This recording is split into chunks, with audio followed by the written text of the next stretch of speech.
Okay, union activity. All right, for me it was easy. My father he believed very strongly in his union. And my mother believed in both my father and my father's union. So I grew up thinking very well of unions, and the very first union I ever belonged to, I went to the meetings as soon as they were called.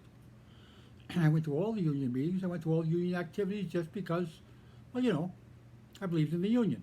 Of course, I learned a lot when I went to those things, but I went because I wanted to.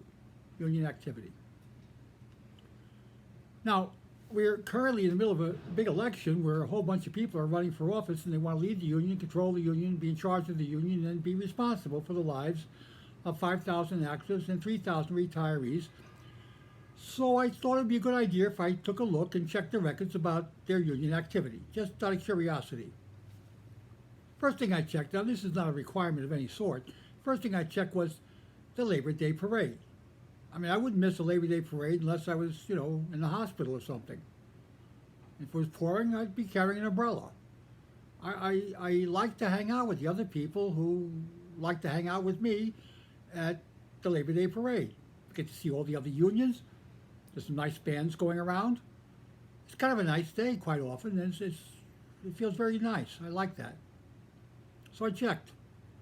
It turns out of the 9 people running on the other slate, exactly none of them have ever attended a Labor Day parade with the Organization of Staff Analysts. Well, that's not fatal. It's not fatal at all. I mean, you're not required to go to Labor Day parade. Only about 100 of us go most years anyway. But you'd think at least one of them would have gone at least once. No, none of them ever. Okay, but again, that's not fatal.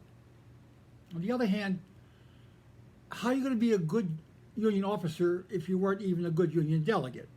And that's a good question, I really think, because you have to have served your members on location first before you know how to serve the members on lots of locations. That's what I think, anyway. So I checked the activist classroom training records for a group of 12 meetings in a row before COVID, before it went to Zoom and stuff like that, when you had to come in person. That works out to about 2.5 years worth of classroom training, because we only do 5 meetings a year, and in those days you had to come by train or bus or car or something like that, because you had to come in person. But they weren't terribly difficult, because the truth was, it was at a general membership meeting. So first you were coming to a general membership meeting, and I can't imagine why a delegate would not think they should come to a general membership meeting. You only got 5 a year. How hard could that be?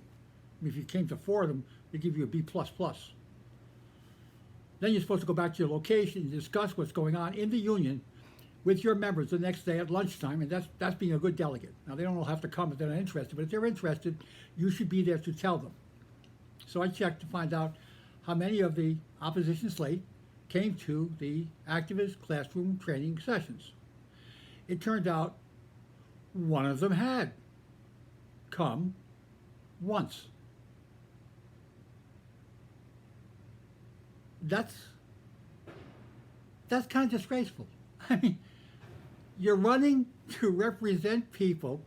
You're running to say that you are going to be able to do a good job for them, and you're not the least bit interested in learning anything about the union in all the years before you come to run for office? I'm sorry, I can't respect that. That's disgraceful. And that's what's going on this year. My goodness. Okay, it's what's going on.